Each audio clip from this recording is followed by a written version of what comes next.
I'm sure. Yeah. Wait, one thing.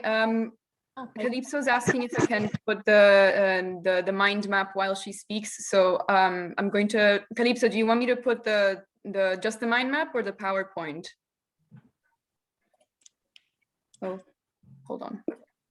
I can just put the mind map if that's okay with you then.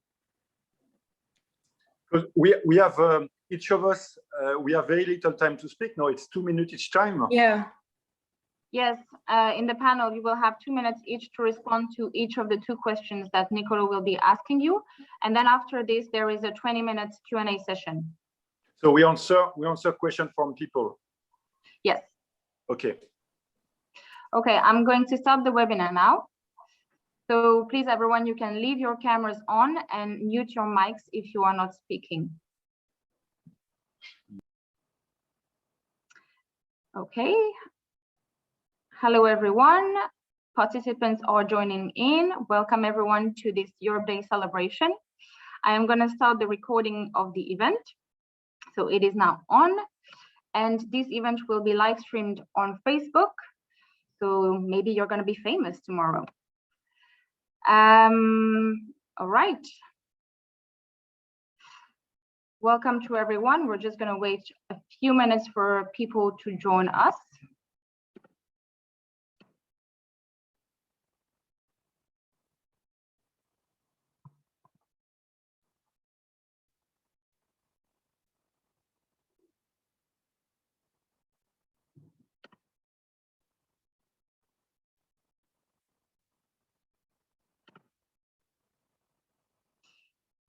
Okay, we should now be live on Facebook. People are joining in. Welcome, everyone. Welcome to this Europe Day celebration. We have a wonderful panel that you can see here today of the Citizens Takeover Coalition. And all right, I think we can now probably start on. So welcome, everybody. This is Europe Day 2021, a special year as this is also the launch day of the Conference on the Future of Europe. Hooray, yes, it happened, finally, we made it. So there was the inaugurational event right this afternoon, right before this event. Perhaps some of you have been able to attend. It was actually a quite nice event. I don't know if some of you agree. There was a lot of cultural interludes with music, showing that culture has been something that we have all been missing quite a lot lately. And we had speeches from Emmanuel Macron, the French president, from the Portuguese presidency of the Council, the Commission, and the President of the Parliament as well.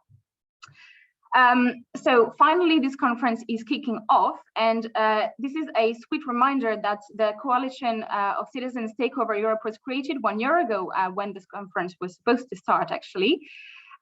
So now, after this 1 year of working together, we thought that it was important to make our voices heard more than ever on why we think that this conference has a lot of potential for the future of Europe, but why it also needs to be taken as a critical stand for the future of Europe.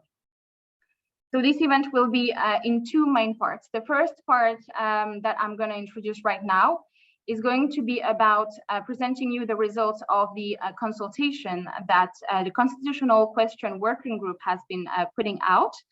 And then we will also explain more what the ECI's European Citizen Initiatives are about and how citizens can engage. The second part of this event will be a panel discussion, which will be moderated by Nicolo Milanese, Director of European Alternatives, and co-founder also of the Citizens Takeover Europe Coalition.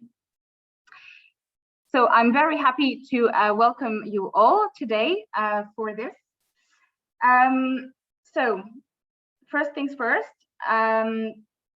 I'm gonna have a little question for you that will pop up on your screen. And you should have it now, which is, how do you feel about the future of the European Union? Which is actually the first question that was that is actually still on the consultation of the coalition, which will be presented to you right now. So you have a few seconds to answer to this question. Do you feel hopeful, frustrated, excited, confused, confident, fearful, excluded, disengaged, satisfied, or something else?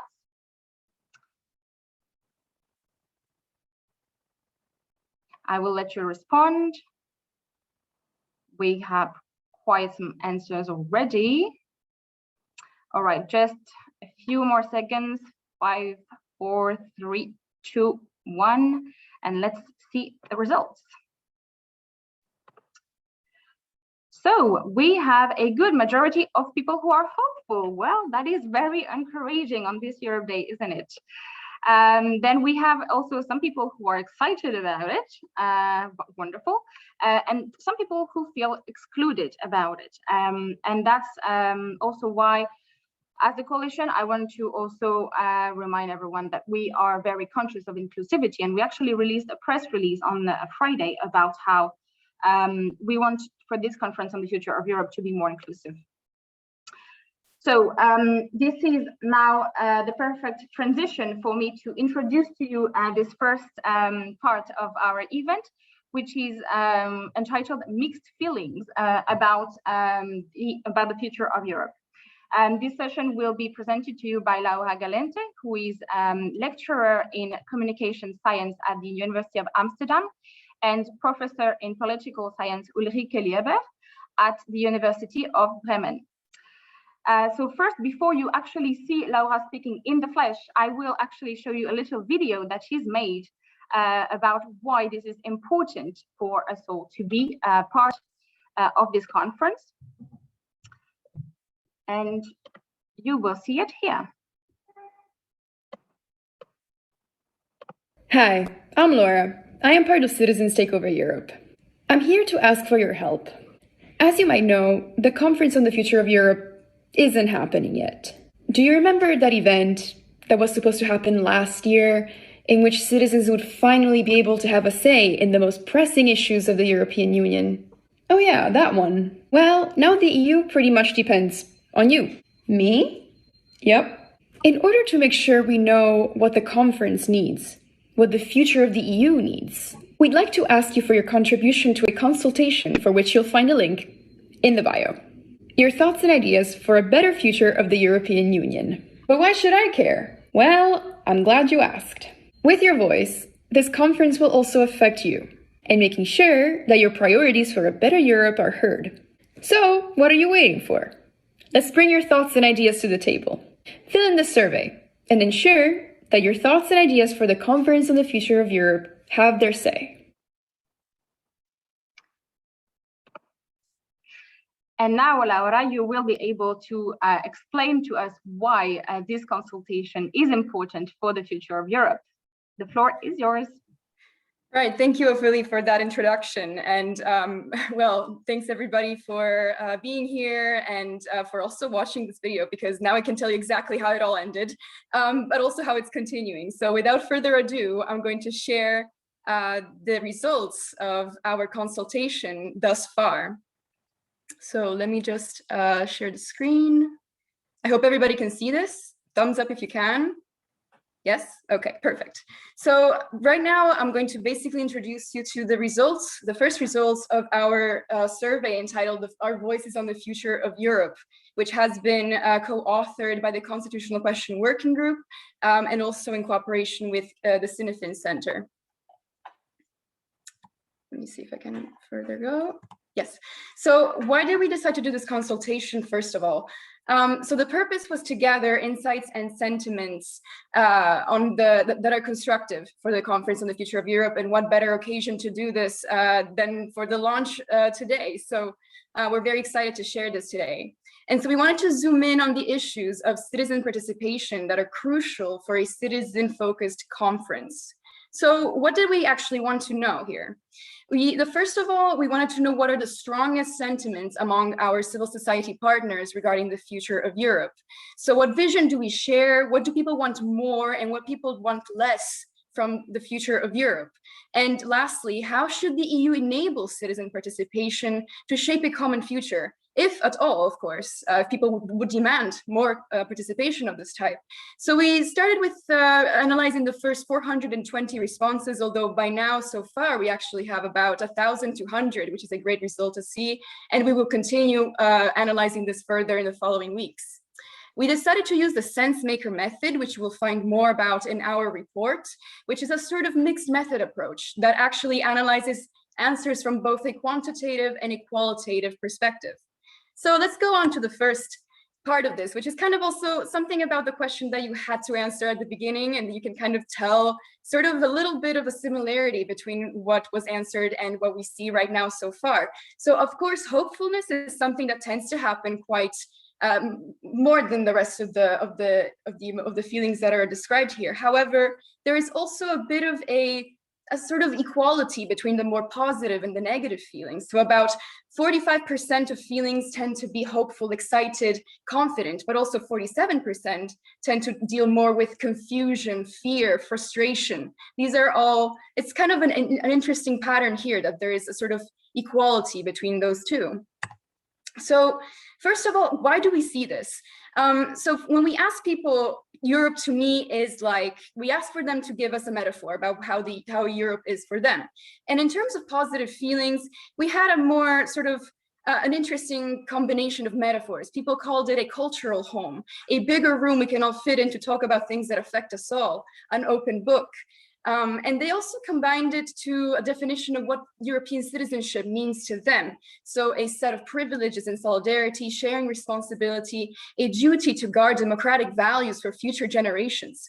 On the other hand, we also had the responses tied to negative feelings, which tends to be very strong metaphors, such as a very distant relative, one who I know very little about, and yet who claims to be close to me, or a dysfunctional family. So a very interesting combination of metaphors there. And in this sense, European citizenship has still some very positive connotations. It is valued as an ideal, but also one that is unfulfilled. And it has what is also considered to have bureaucratic complexity.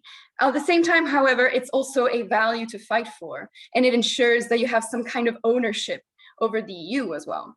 What is also interesting to see is also sort of how going forward, what the European Union needs more of. So of course, people think that the EU needs less bureaucracy, less nationalism and member state power and lobbyism, as you can tell from the 1% quartile here, where national autonomy for member states hasn't really been clustered in. This kind of answer was in the form of a triad, which means that people could select where to place their cursor among these three different components. So we can clearly see that it clusters between shared values, goals, and commitments, and democracy and citizen participation. So this was the main sort of answer that was mostly seen, the kind of pattern that was mostly seen. So people want to see less national egoism, less national thinking lenses, and more citizen participation. So this was an interesting vision for the future of Europe. Furthermore, most respondents also tend to favor leadership from citizens, residents, and civil society. And interestingly, those who answered in this way think less in terms of national identity and more in terms of EU impact of life and citizenship. So as such, the EU shows a potential for democratization if given the chance, which is also something that was kind of interesting to see in the next graph, where basically it shows that people tend to think that the EU can strengthen democracy as opposed to weaken it. So while people still had some negative perspectives, they kind of tend to see the potential for democratization there. And of course, what does this mean about the conference as an opportunity? Because of course, to strengthen democracy, the EU needs to have something. And in this case, it is more about all three of these components. So involve citizens more directly in EU decision-making, strengthening the role and influence of elected representatives, and increase and improve deliberation among citizens and with decision makers. So the answers tended to kind of come in the middle of these three different components. And in terms of the question of participation, people tend to prefer to shape the agenda and make proposals at the earliest possible stage. And that is something that the conference will most likely adhere to this particular statement. So, and people tend less to want to vote on things once they are formulated. So just 27% of people indicated that voting was their preferred means of participating, whereas only about 10% had an extreme preference for early agenda influence. And in about 73% indicated preferring towards shaping the agenda per se. So does this make the conference an opportunity? Yes. People still have high hopes, of course, for what the conference means and in terms of dealing with big issues such as climate change, a health union and fundamental rights, and a desire for the conference to lead to democratic change. However, at the same time, there are some low expectations because people still tend to think that it has a long way to go. For example, in this wonderful quote where someone said, it will end up like a tiger jumping but landing as a bedside rug or a cosmetic exercise. But at the same time, people still have hopes, and they have hopes for different ways that participation methods can take place, and they are curious to see how participation will ensure that this conference has a healthy accountability loop to citizens and civil society. So these have been the first preliminary results, and they kind of scratch the surface a little bit, but now Ulrike will talk to you about what are the main conclusions that we derived from this initial report. Thank you, Laura, for presenting in a nutshell the complexities of this consultation. We are very happy to launch this report, Mixed Feelings, Our Voices for the Future of Europe, today. In hindsight, 71 years after Robert Schuman's declaration, Europe Day 2021 might be a historic day, potentially, if its promises become reality. Personally, we know that life can face us with so deep crises that to rise from them, we need to reinvent ourselves. This is definitely true for the European Union. In the aftermath of Brexit and amidst the worst pandemic in a century, are citizens and civil society that come together in our coalition and in our in the networks our partners entertain across the EU, are we the voices that can lead the reinvention of the European Union needs? Yes, we as citizens engaged with European civil society are excited about the launch of the first citizen-centered conference aimed at shaping the future of the EU. And yes, we are hopeful that the worldwide first transnational multilingual citizens panel can effectively contribute to making people's lives better. Yet, we also feel frequently frustrated or excluded if looking at the meager results of European citizen participation so far, the European Citizen Initiative being just a case in point, or many cases in point. We are quite concerned that if not properly, inclusively, and effectively done, the European citizen-focused conference on the future of Europe might add another failure and setback to the EU. Our citizen consultation method is different from representative surveys, such as Eurobarometer. To me, its focus on meanings has proved a valuable tool in the hands of democratic citizens and civil society organizers, coordinators, who, under conditions of uncertainty and complexity, wish to better understand their own minds and minds of the people and engage with bottom-up ways for upgrading democracy in Europe. In view of the first findings from this consultation, I wish to draw three conclusions.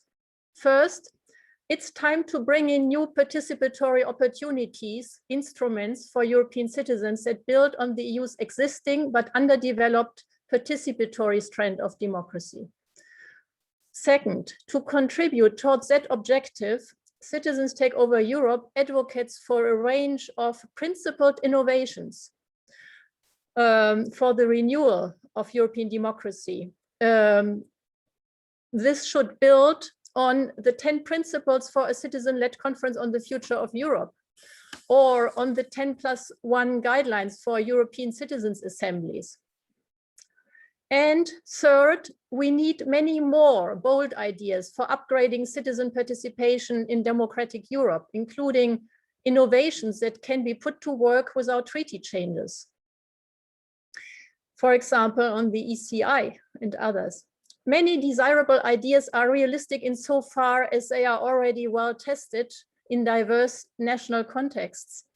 Other promising ideas are completely new, as our panelists will show a bit later. Now, what we need for the time being is political courage and commitment by leaders from civil society, from the citizens in the citizen panels, and certainly the EU institutions, to respond to the need for moving the EU on the road towards a better future for all. If this is going to happen, then our mixed feelings and concerns might turn into more optimism. The optimism that the EU will be capable of turning the page and start writing a new chapter in the history of European integration. Thanks. All right. Thank you very much. Wow. Thank you for your attention. So I will now pass the word on to Ophelia again. Thank you so much, Laura and Ulrike, for this. I think, you know, it shows, I mean, at least for me, it leaves me with a quite hopeful sentiment about Europe. And I think that's also what the results show. Although there is, of course, some work to do on this, on how to reform, of course, the democratic process on the issue. I think it's quite hopeful, the results of this consultation. And as you were mentioning, actually, Ulrike, right now in your conclusions, you were mentioning several direct participative democracy instruments that we should support. That's a perfect transition to our second part here of this event, which is about the EU Sign Day, an initiative supported by the ECIs that is coordinated by Virginia Fiume, who is here with us today. Before we hear about it, I have a little question for you all about this, which will probably appear on your screen now. It should. Okay. All right, now you should have this question appearing on your screen, which is, have you ever signed a European Citizens Initiative known as ECI before? So yes, no, or I do not know what an ECI is. And there would be no shame in that. So you have a few seconds to answer. Have you ever signed an ECI before in your life? And then we will know more actually about this direct participative democratic tool that we have representatives of with us today. So, all right, just a few more seconds. 5, 4, 3, 2, 1, and thank you. So let's see. So yes, 59% of you have signed an ECI before. No, 23%, and I do not know what an ECI is. 18%. Well, that's actually a really large result in favor of the yes. So actually, I'm gonna now introduce you. So Virginia Fiume, who is the coordinator of eHumans and of the Stop Global Warming campaign, and Yasmina Özcan from the Vultures Without Borders ECI. So you're going to tell us more about what is an ECI first, because obviously we need to know more about this first. And then how can we actually engage in this initiative that you have put together today, which is the EU Sign Day, and the results of your own ongoing consultation on ECIs. So Virginia, the floor is yours. Thank you, Ophelia, and good afternoon, everyone. Happy Europe Day. So it's very interesting to talk about the European Citizen Initiative, because before imagining new instruments, it's always good to have a look of the existing instruments of participatory democracy. And today we're going to walk you through this project of the EU Sign Day with this introduction that I will do, and then Yasmina will share some of the analysis that we carried on with this experiment and proposal for the EU institutions. And then we will see some results of a survey that we launched to check the real knowledge of citizens about the European Citizen Initiative. So first of all, what is the ECI? The European Citizen Initiative, to put it very simply, is the 10 years old instrument of participatory democracy of the European Union, which allows European citizens to propose new legislations matters to the European Commission, and with the new regulation also to get feedback from the European Parliament on these matters.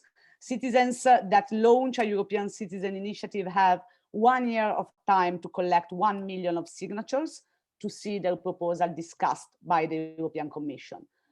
Here you can see seven ongoing European Citizen Initiative who decided to join forces to call for the first EU sign day of European history, with the idea that the EU institutions should not only be the enabler of this instrument, but should play a more active role in informing citizens about the possibility that they have in signing European Citizen Initiative.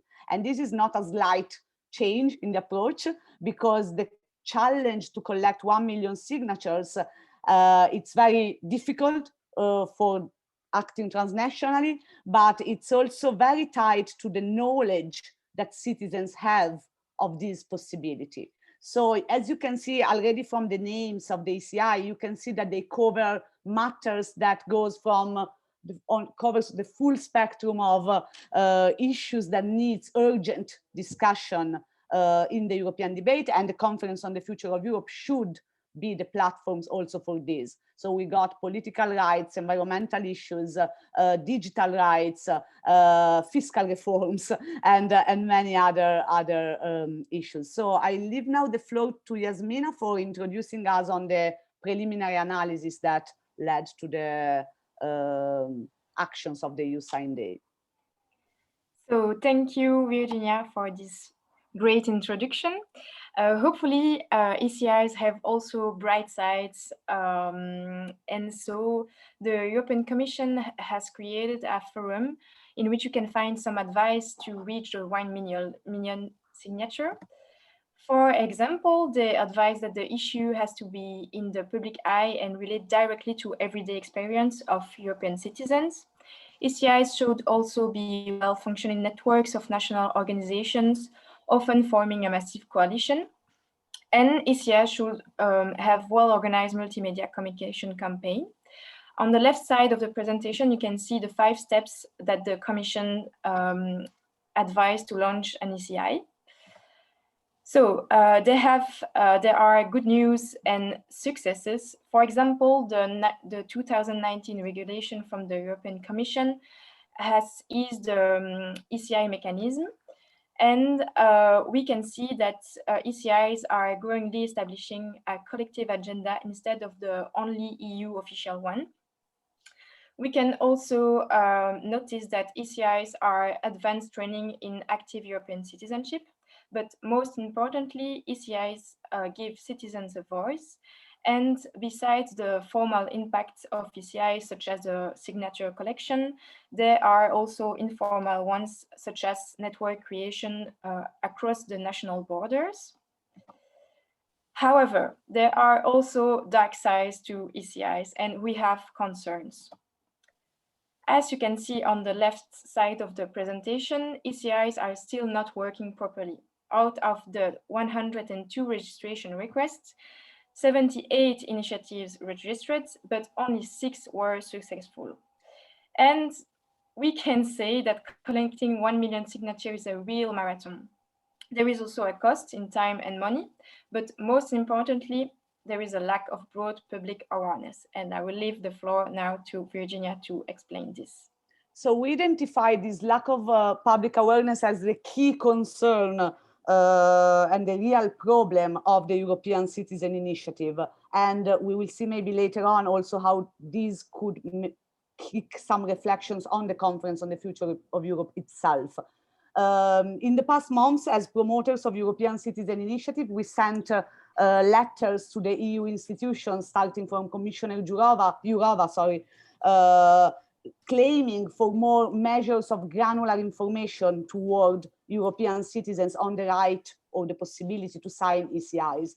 In her reply, Commissioner Jourova mentioned, and we can see the results of the survey, she mentioned an Eurobarometer answer on the knowledge of European Citizen Initiative, which is the data that you can see on the left side of the screen. So in a question related to the participation rights available for citizens, 75% is the last number at the bottom of citizens knew, apparently, what is a European Citizen Initiative. What we looked at is that this data is a bit biased for two reasons. One, first of all, is the Eurobarometer pool of data. Secondly, is a question that implies the answer, so it's easier to know what an ECI is if you see the definition on the survey. What we did, and we self-funded and self-organized this with the ECI's promoters, but also with a lot of partners of the Citizen Takeover Coalition, was to launch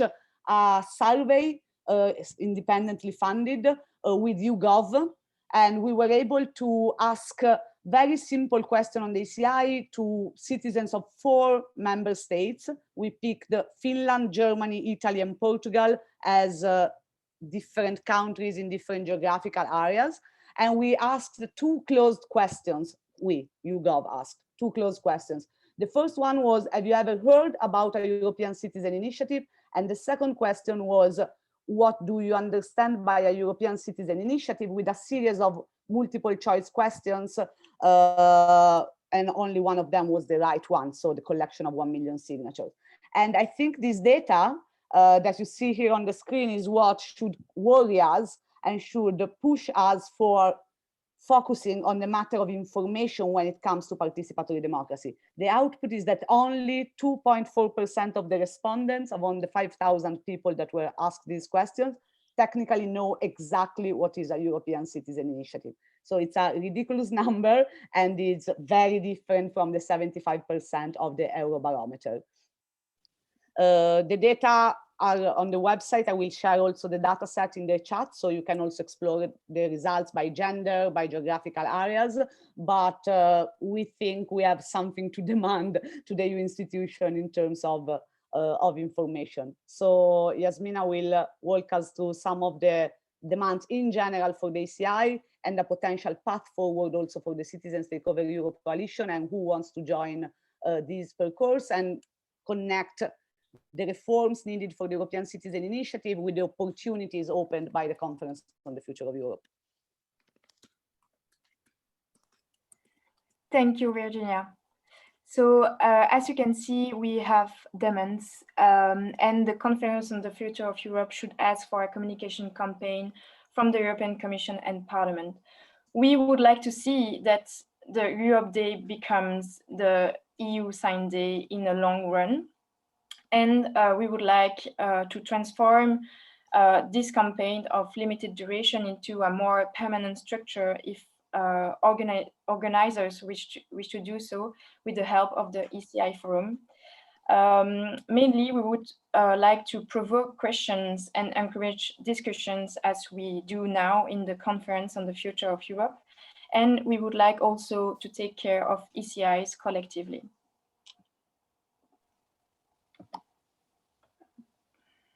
And to conclude, yes. So to conclude, the instrument should make more available for committees and transnational organizations and citizens.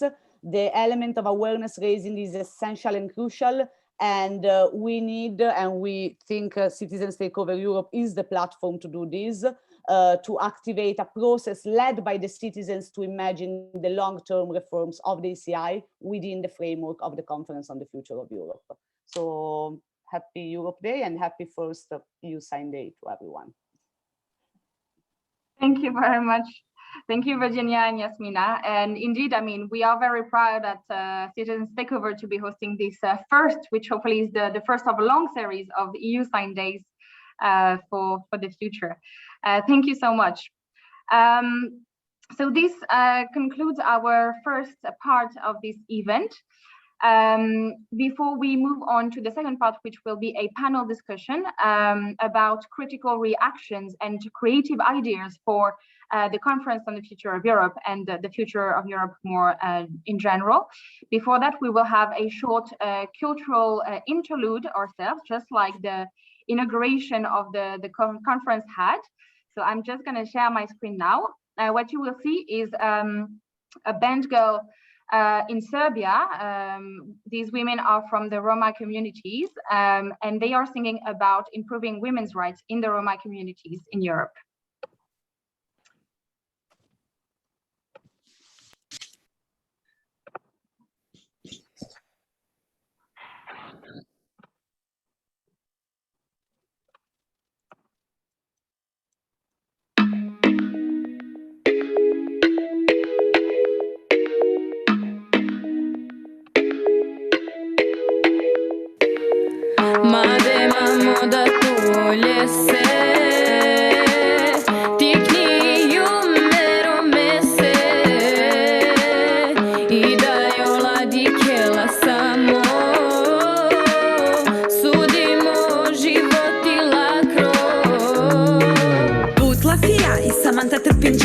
Parola će kota čer sođala, ali morate mangel žrtva te ovel. Peda de soro lafi, te na gazinel. Ađi kare samantan, romeljelja. Hem sarineđa jeda odovao i namanglja. Nikad oj bahtaljina kao ovel, ala korodat, ola himen kapiravel. All that I wanted, I did it all by myself. Stand proud and fighting for our rights yesterday.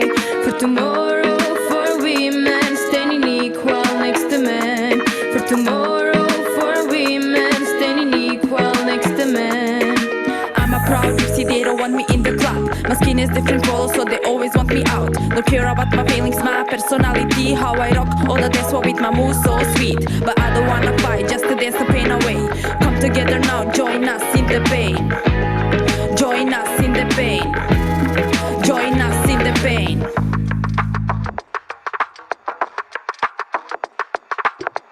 Probim te haljovema, Zavaljano me te čutina ona. nikoma našunela. Moromano čulikano glaso kada. Probim te haljovema, Zavaljani me te čutina ona. nikoma našunela. Moromano čulikano glaso kada. Котервена са олошна пуча, котър косо и юмете до кажина, пака имете и черама олен да те напера, пасо ако юм джувли и сима исто ти снага, коджа я шайпа на пошукар, со себите чутина, кедми желя бари пари, оле сито стварина, хари по хари пръвджоно удар, ами због ту менде е баро корако англал. Котър те чали чола, сарма твея туто мангипе, ма те гараве odova, sari neđe pošukarke da Nije izmišljena reč, već je stvarna.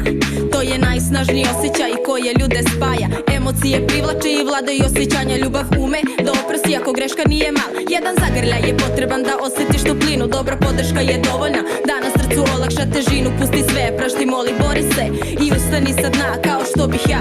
Samo tu je me, te ovaduj džene, te muke na mena, mare te mangaja men. Oh, ah, but mangaja men. Oh, ah, but mangaja men.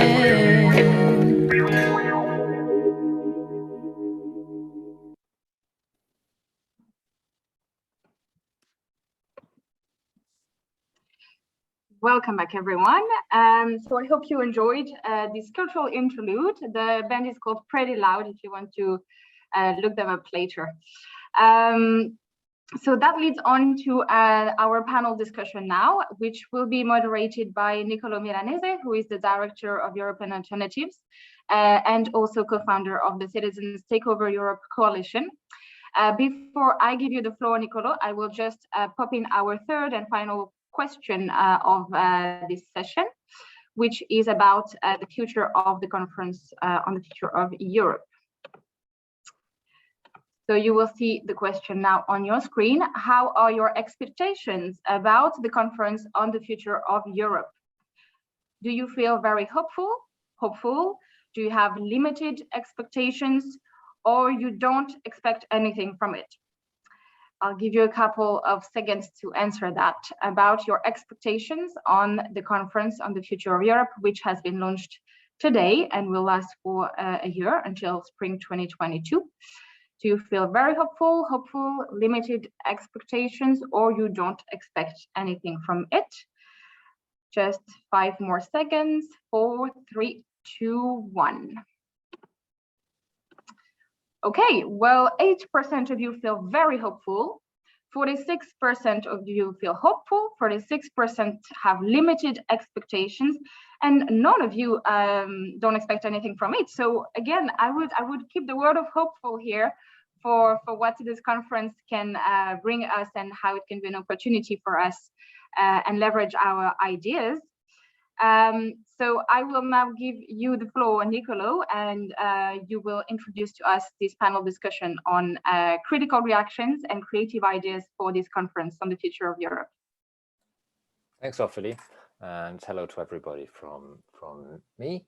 Over a year ago, as Ophélie already told you, Citizens Takeover came together as a coalition to assert the centrality of citizens to any discussion about the future of Europe, and also to organize civil society and citizens across the continent to run our own process, our own conversations, and then feed into any institutional process that emerges. And today, an institutional process has been launched.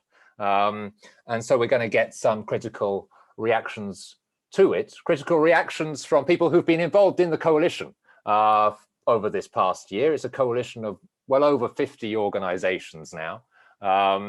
And, you know, if the EU was described earlier on in the survey results as a dysfunctional family, I think we've seen various aspects of that dysfunction in organizing the Conference on the Future of Europe.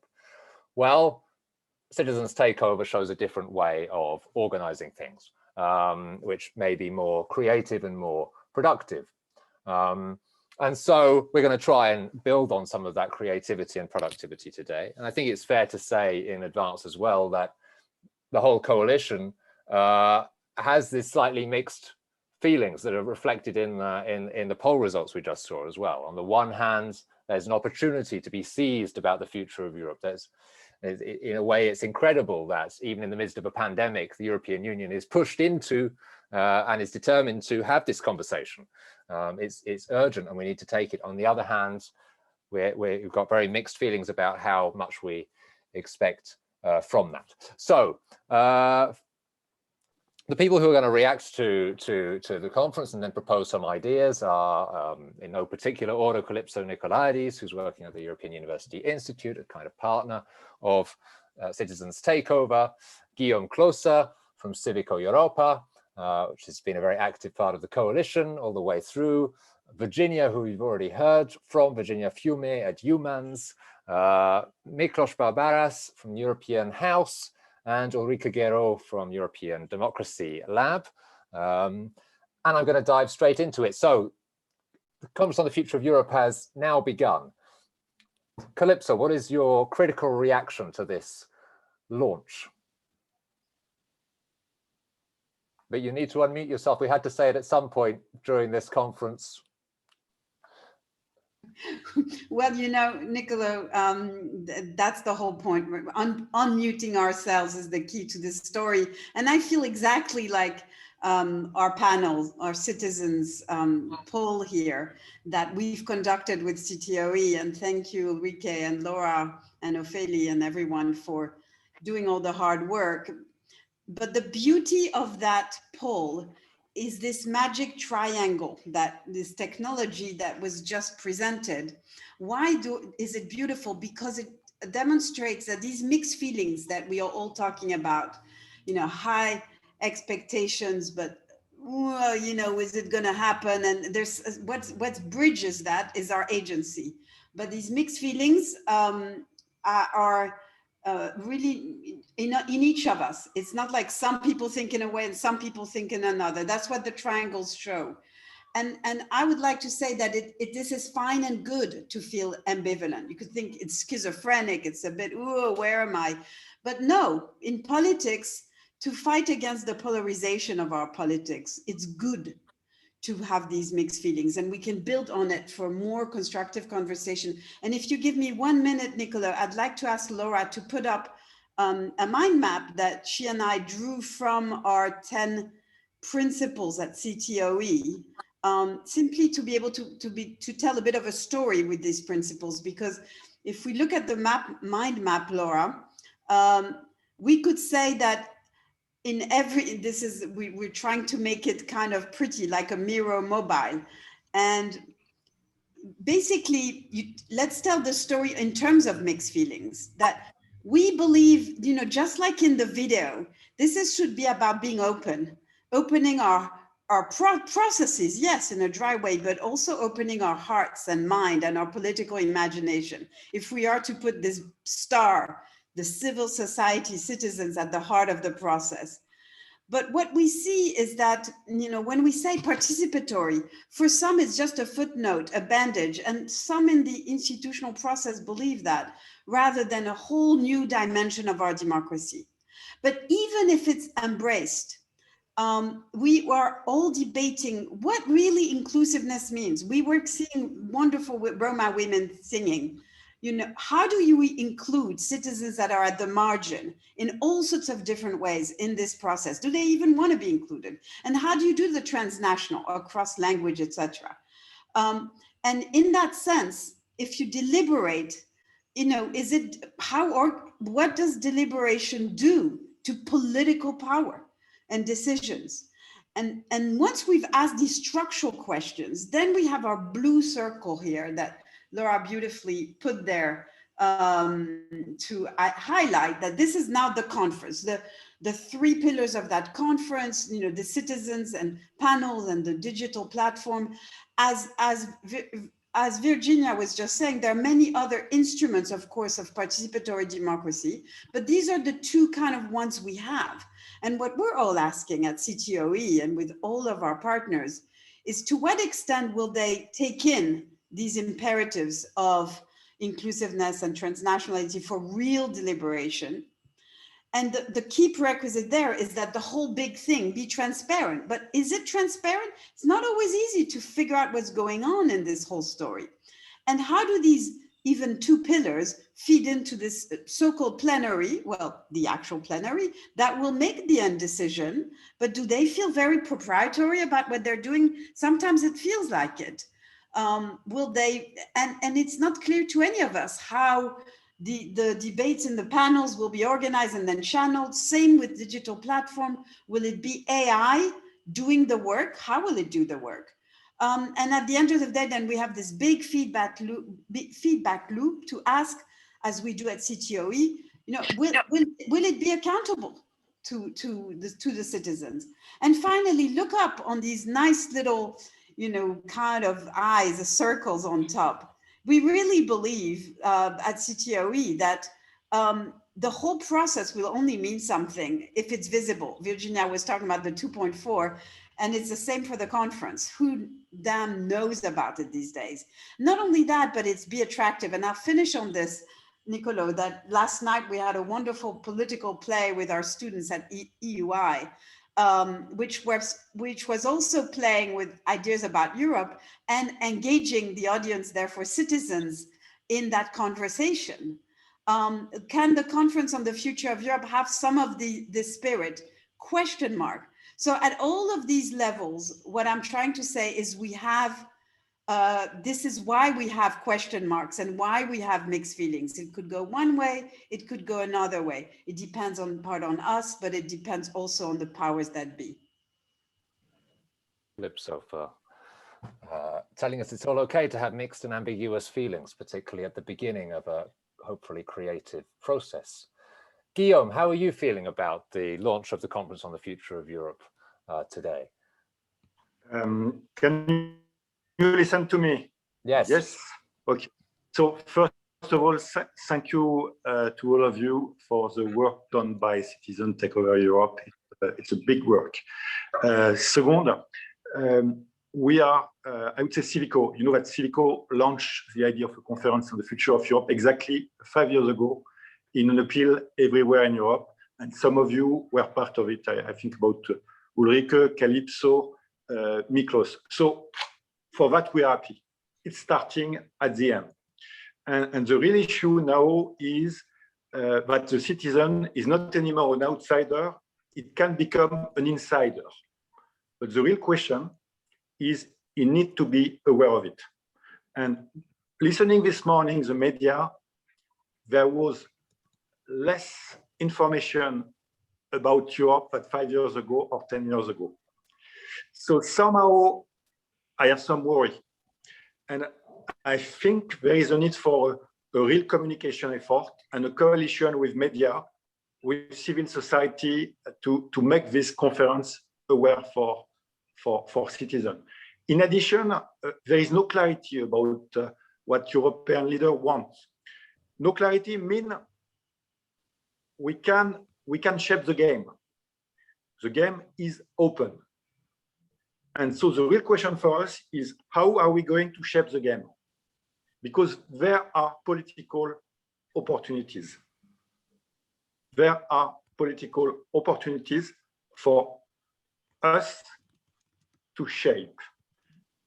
And the real question is, which way are we going to take so that we can be heard, as Calypso said, by citizens in Europe, in a period which is not easy because people have in mind the COVID crisis and their own future. But it can be an opportunity. It can be an opportunity. The good thing is political leaders, President Macron, Prime Minister Costa, have spoken. And they have said a certain number of things about the ambition, much beyond what was the declaration of the three institutions. So my thinking is they have spoken.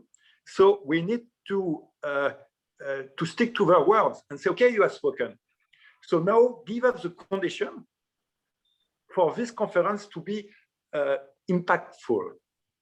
They spoke, Macron spoke, for example, about mobilizing civil societies, cities, etc. Where are the resources? Maybe we have a very quick action to say, you have said a certain number of things, you have committed, now you need to be consistent and to give the resources for that. And maybe we can be heard, but we need to act quickly to create the right environment, because it is not now, and really the interest from media is very institutional.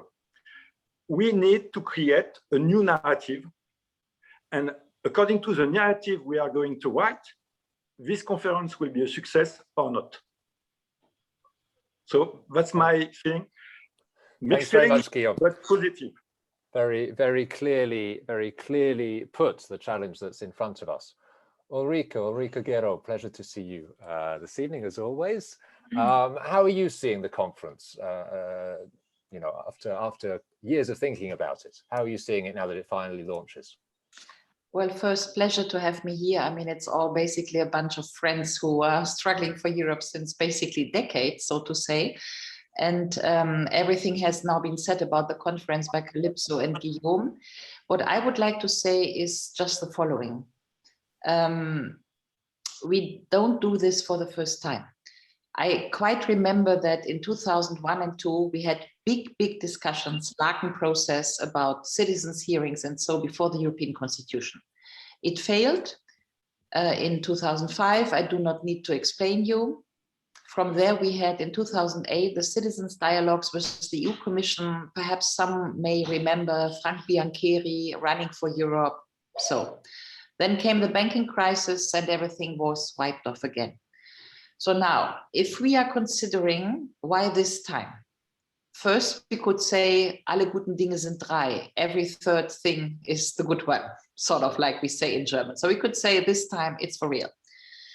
We could say we have new tools because indeed we have the digitalization, which is now an asset, and we didn't have that in the other approaches. We could also say that we do have a very different generation of youngsters in the system. They're much more, you know, European University Institute, Erasmus students. I mean, there is a different awareness. And there's also different awareness, because I would argue that since the banking crisis and all this austerity stuff, the subject of the citizen came to emerge. And this is a decade, right?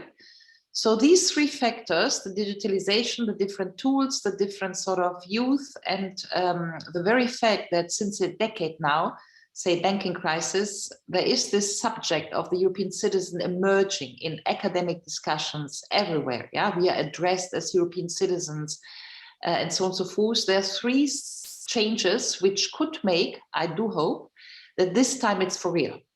It's my hope. But I completely go along with the polling we did, that my fear is, talking fear now, that we will see a huge, what I call eventization. We will make an event out of it. Everybody's talking PR, reaching out, mobilization, blue balloons, festivals of Europe. You know, I'm just coming from Gendarmenmarkt. I spoke to the 30 people who were in Gendarmenmarkt on 9th of May. And that the very fact that this sort of participatory democracy thing becomes a sort of event style, like PR agencies do, is basically not my thing. Yeah, I could do a huge talk about why citizens in the first place are not consulted, but why citizens actually decide if the citizens are the sovereigns. But let not do this here. Yeah, my fear is that we mobilize in a very historical moment, the historical moment we all know, this pandemic.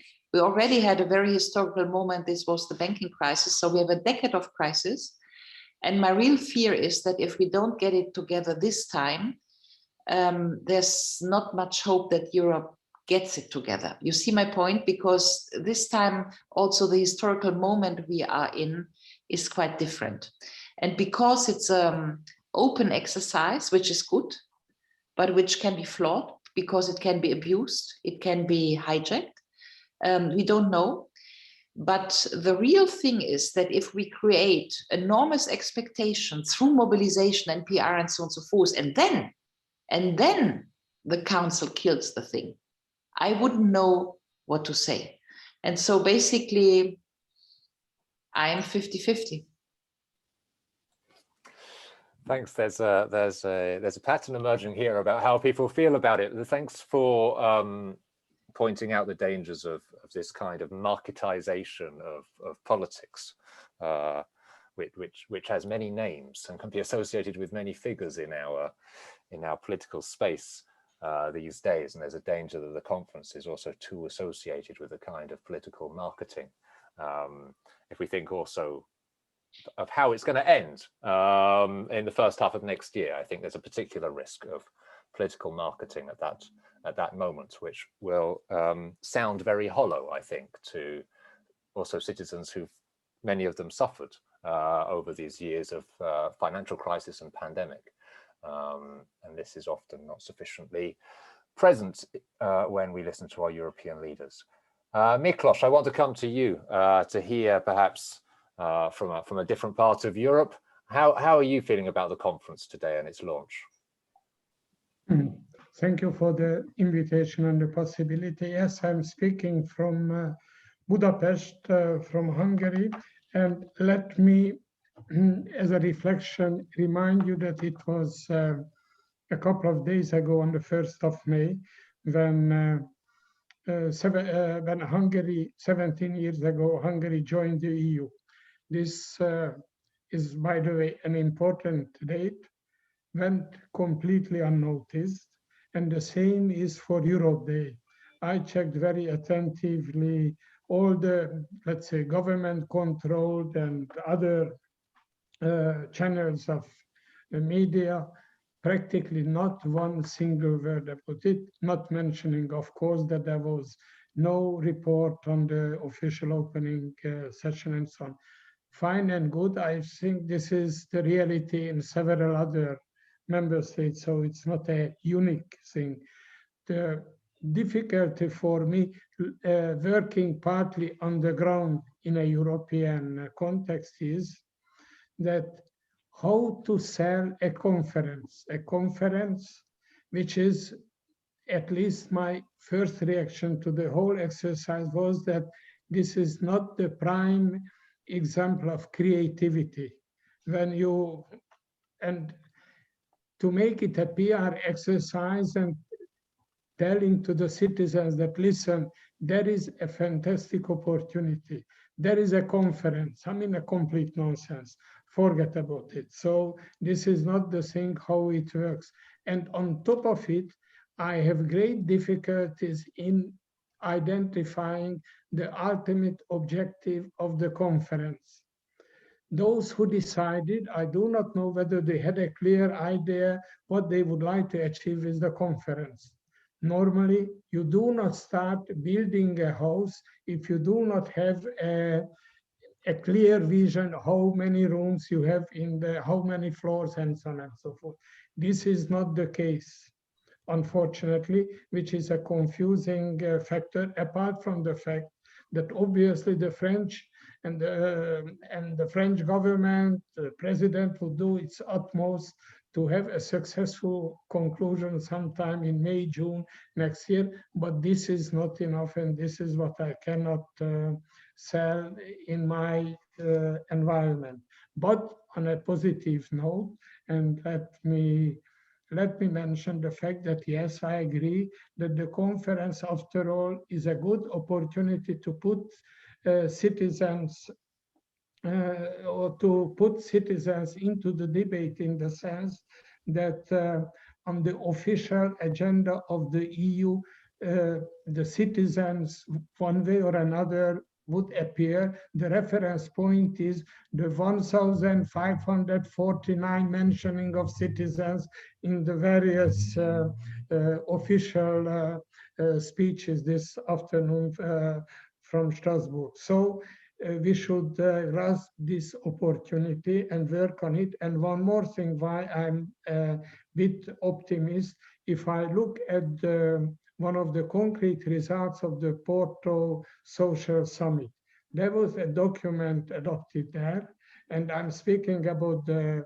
commitment, which is, by the way, an important word. And this document was signed not only by the top leaders of the three institutions, but also the social partners, plus an umbrella organization of civil society, which is an important indication that if we manage to position ourselves and appear as a serious, responsible, and representative voice, there is room to play and there is possibility to use. And this is what I try to do, not only today, but tomorrow, the day after tomorrow, because it is a process, and I would like to remain committed and active partner in that process. Thank you. Thanks, Miklos. Virginia, from slightly further south in Europe, I guess, unless you're in Brussels today, but at least in spirit, you're coming from further south. How does it look to you, the launch of the conference? So I will lower a bit the term of comparison, but looking at the inauguration, I thought about a song from Lady Gaga that's titled Perfect Illusion. And I think what we saw today, and I'm usually an optimistic, was a perfect illusion game. I see, and the data of the YouGov survey that I shared earlier on the ECIs are applicable and probably even worse if we think about the conference on the future of Europe. So far, to me, it seems public power relations dialectic between the three EU institutions. So it's a space for them to negotiate their different positions, which is interesting because they have a sort of a permanent space for the next months to do this, but it's not enough to call this process a conference on the future of Europe that involves the citizens. I think so far citizens are tokenized in a social network.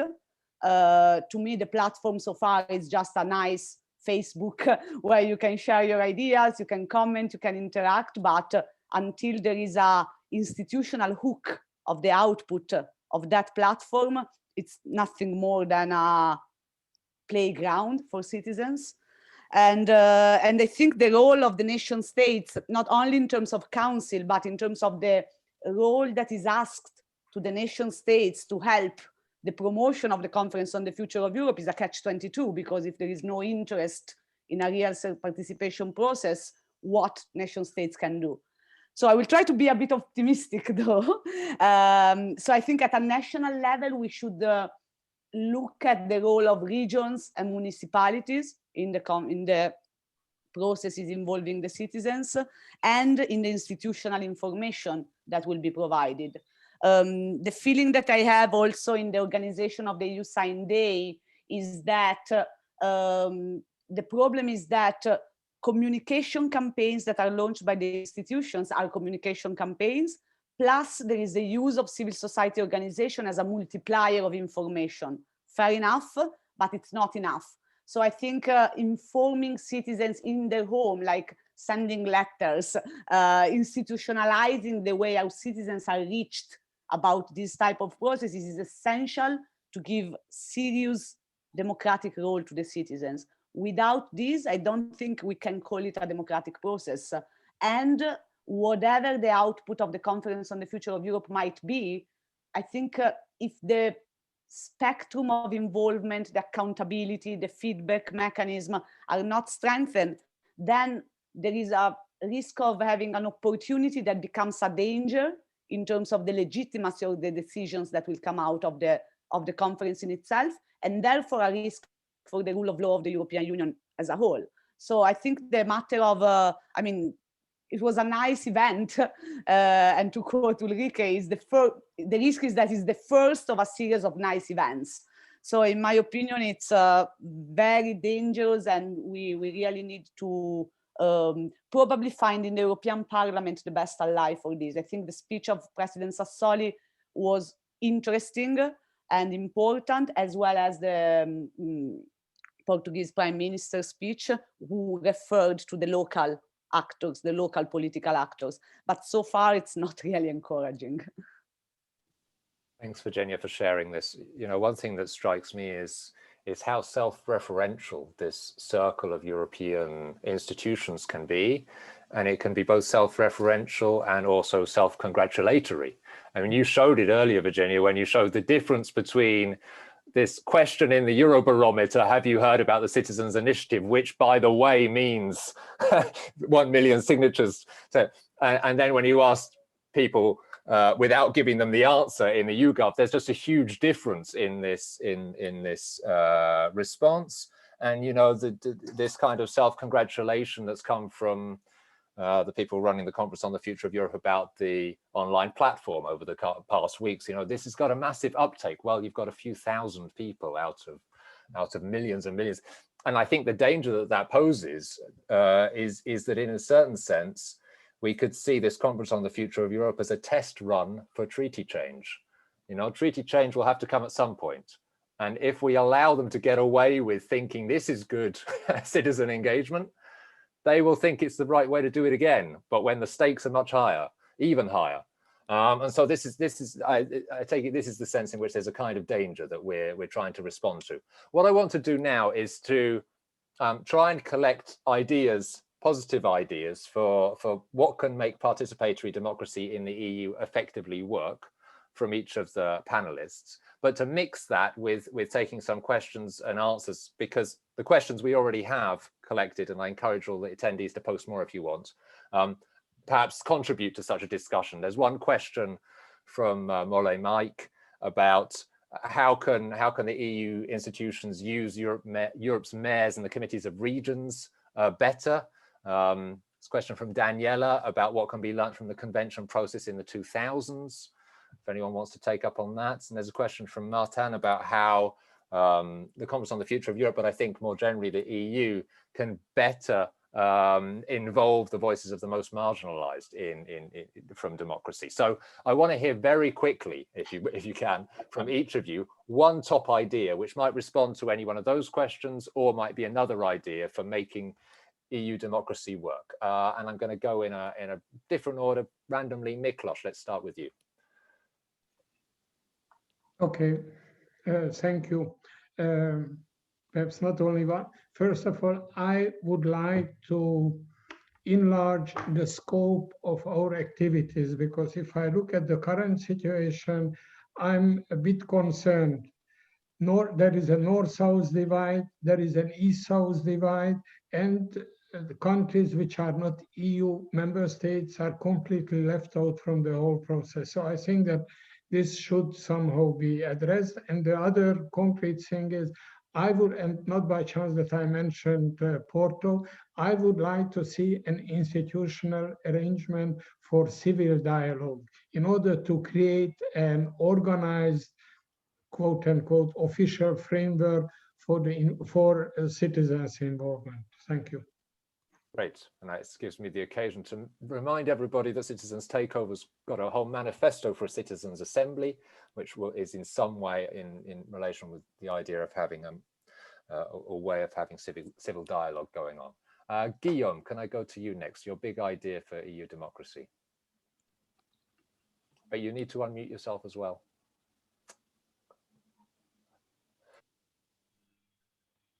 Well, maybe several things. If we want to have ECI as a reality, it's not very difficult. We need to get money, and we need to organize a kind of consultation like we did with We European 3 years ago, because we touch 40 million, more or less 40 million people, and we have 2 million people involved. So if we use the same process, we would be able to collect massively signature, and it's a matter of some million euro. So we need to find sponsor. But I mean, it's technically and financially feasible. So this is a concrete idea to this challenge. First thing, and second thing, we are in a period of radical shift, and in a period of radical shift, you have new rights and new liberties. And the real question is to identify what are the rights and liberties in this new period. One example, health is a priority. We could develop a right to an equal quality biological diagnostic for all citizens, which is not the case. And it will be critical to have a quality of health for all citizens in Europe. This is one example. Great. Thanks very much for these two concrete ideas. Calypso, maybe you can go next. Nicola, I think we need to be explicit at CTOE and with all the friends from civil society working with us, that what we advocate for the conference itself is not an end in itself, but an experiment for what we would like to become permanent in the EU. And this word permanent for me is what is the overall arch of, I think, what we're speaking about. Ulrike talked beautifully about eventization. And to some extent, the vote in traditional democracy is a moment, it's just an event. So we want to take the two pillars of what is happening in the conference and say these should become permanent participation. It's like the good old Trotsky, permanent revolution, except in a softer way. So we have our CTOE Permanent Citizen Assembly. We need to flesh that out, how it would work, but also think to flesh that out hard about the permanent digital platform. There is so much improvement to be had. And there I would propose as an experiment that we push right now for the EU to create what I like to call a democratic panopticon, that is on this platform or parallel platform, putting every cent that is spent for the recovery fund, 750 billion, with the EU facilitating cities and regions. We were talking, and Miklos was talking about cities, and in Virginia I was talking about cities and regions, each putting up what is spent, where they are, by whom, under what scrutiny, and presented in a way where experts, help this stuff in a visible way, to let citizens, if and when they want to be involved, that's what a panopticon is. You're not involved all the time, but the powers that be know that they're being watched, or they could be watched. And this is how to ensure, democracy and the rule of law in one go. So I think we need to be creative in the kind of views we advocate for platforms and the kind of information and knowledge that is there. Thanks, Calypso. Maybe Virginia, you'd like to go next? Big idea. Yes. So first of all, I think, I don't know if it's an idea, but we should exercise as much pressure as possible on the media.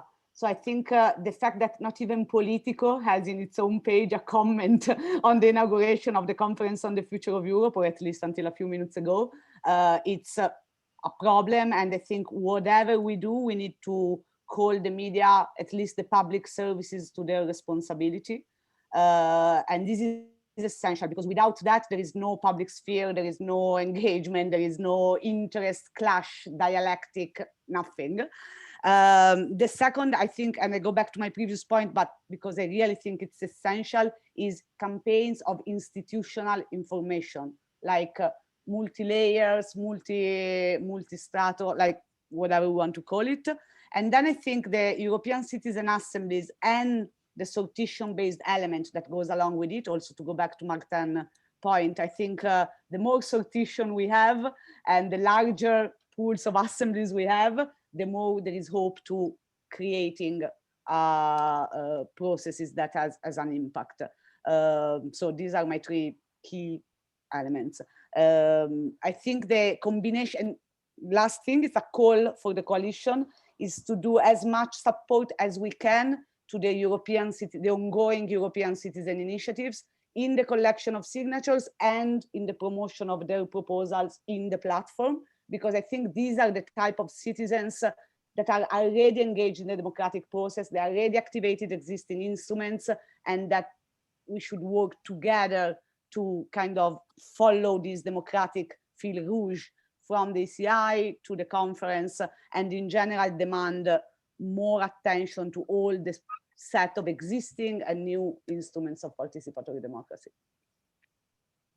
Thank you, Virginia. Ulrike? Well, I think I'm too old-fashioned in a way, and perhaps because I worked for Jacques Delors, but I'm still wondering, what did Jacques Delors do? Sort of the big 10 years and the successes, the grand projet, out of which we are still living, because the market and the currency are the things which saved us through the banking crisis, through the pandemic. Without the euro, would have been much worse. So, and in difference to what we are striving for today, these projects were elite projects, much contested, whatever.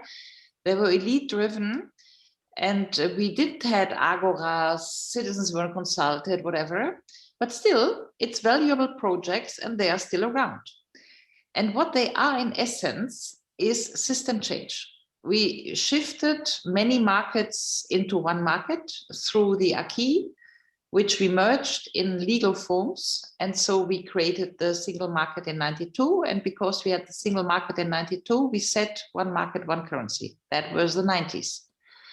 So we created legal equality for goods in the 80s to then create legal equality for the currency in the 90s. And my single and only wish for the conference this time is that we create legal equality for all European citizens, period. This is my single wish. And it should be as comprehensive that social, civic, and political rights, voting, social taxation, are basically included. Because at the end of the day, as we are sitting here, we are French or Greek or Italian or German citizens, but we are not European citizens, although we are addressed by this conference as European citizens to be in a European democracy. So I repeat, my single and own wish for the conference is to really be European citizen in the sense of citizenship.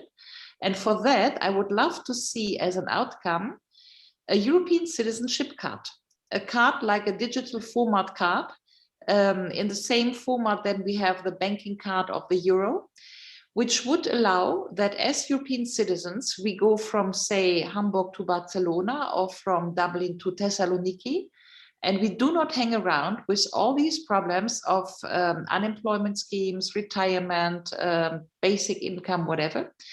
So stop discrimination by citizenship is precisely what we should do.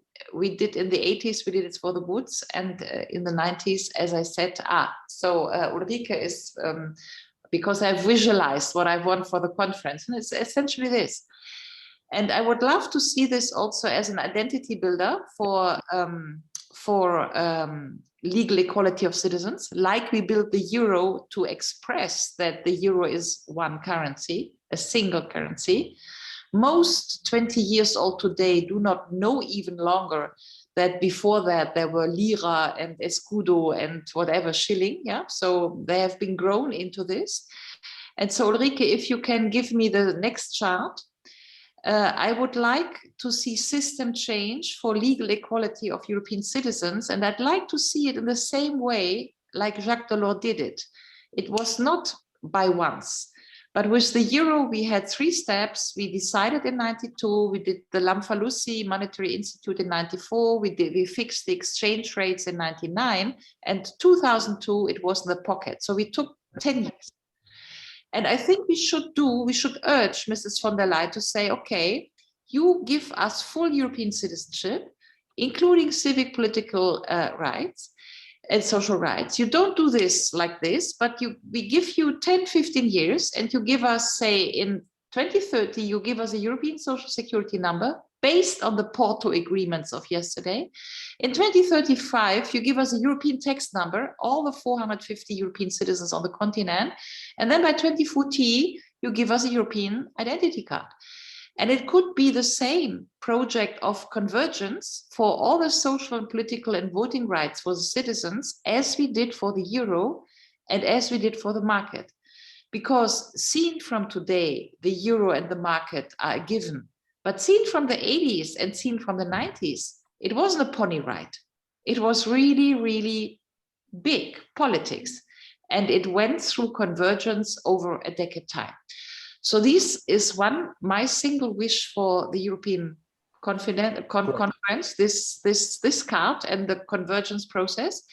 The one information I want to give you is my next chart. I have a case at the European court, and the court has accepted the case, and it should be delivered soon, the answer of the court. We are asking the court, and this could be an entry for European citizenship card. We are asking the court whether European citizenship is of permanent status.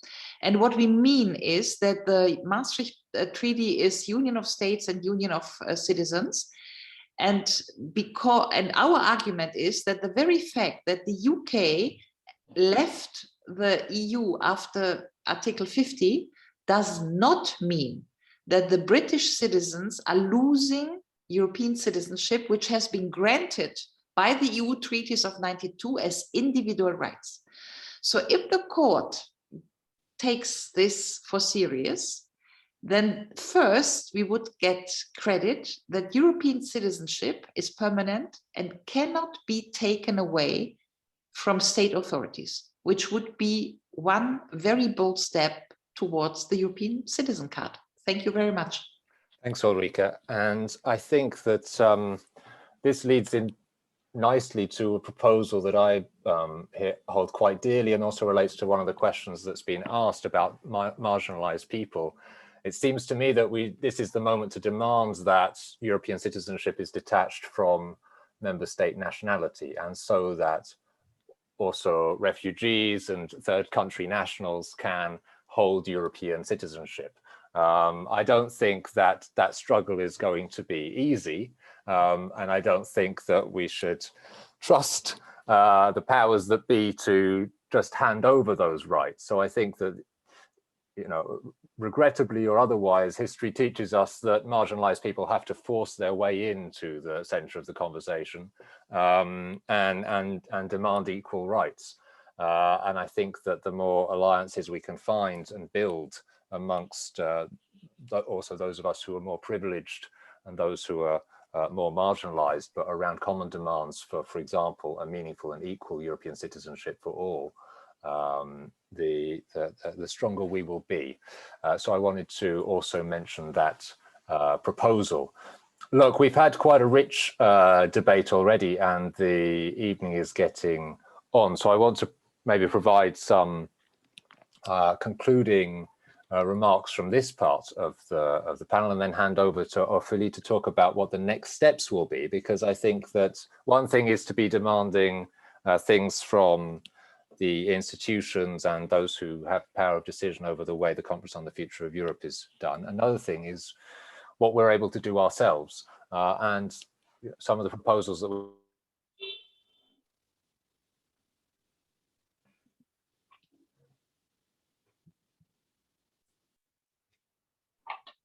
we have lost Nicolo just for a few seconds.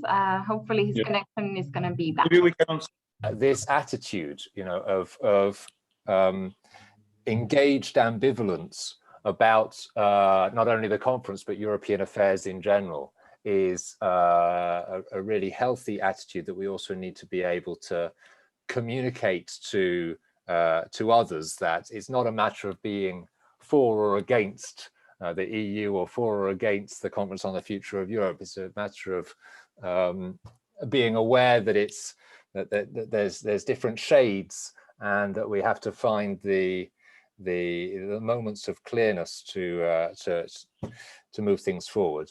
And I also think, as part of that, that this kind of shift in European civil society to have the confidence to speak critically but constructively about European affairs is a welcome change in recent years. We don't, just because we don't want to pull down the European Union doesn't mean we can't be critical of it. Indeed, we're critical of it precisely because we want it to have a positive future.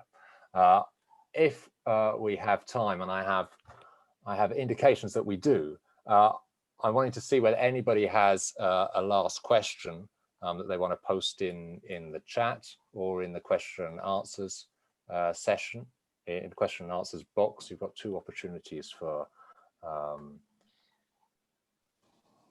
I just would like to add one point, because I just see this chat floating with all these remarks. Yeah, but for me, legal equality for European citizens would not only mean what Nicolo said about those who are having third country nationalship, like Moroccanian in France or Ukrainian in Poland, working in these countries for long. That would be the one thing, and it's 25 million of people.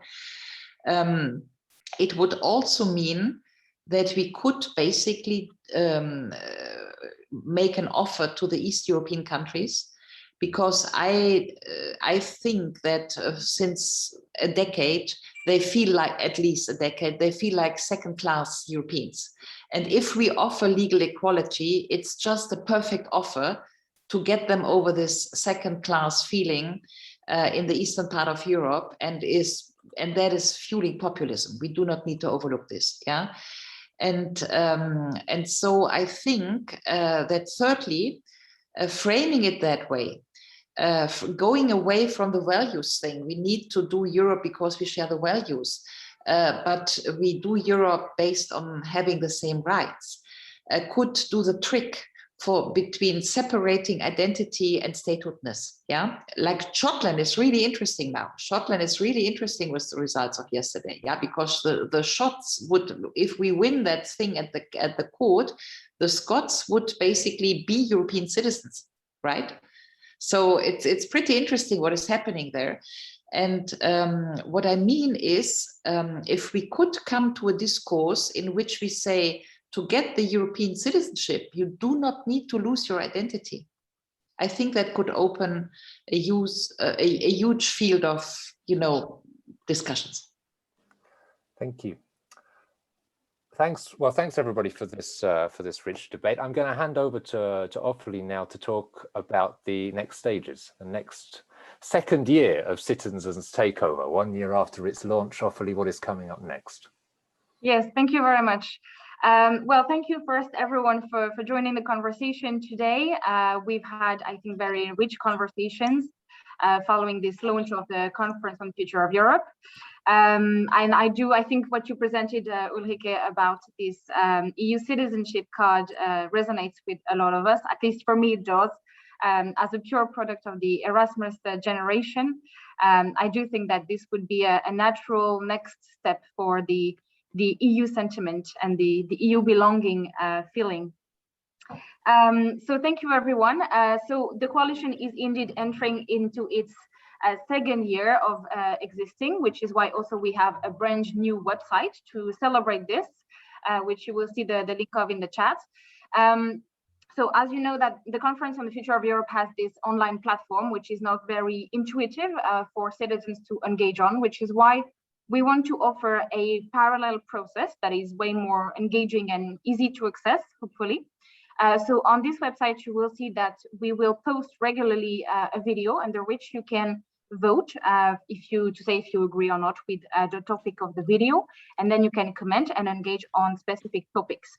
Those topics will be taken into consideration into this series of assemblies of solidarity that are happening throughout the year as part of the activities of the coalition. And we will have two big moments also to gather again all together.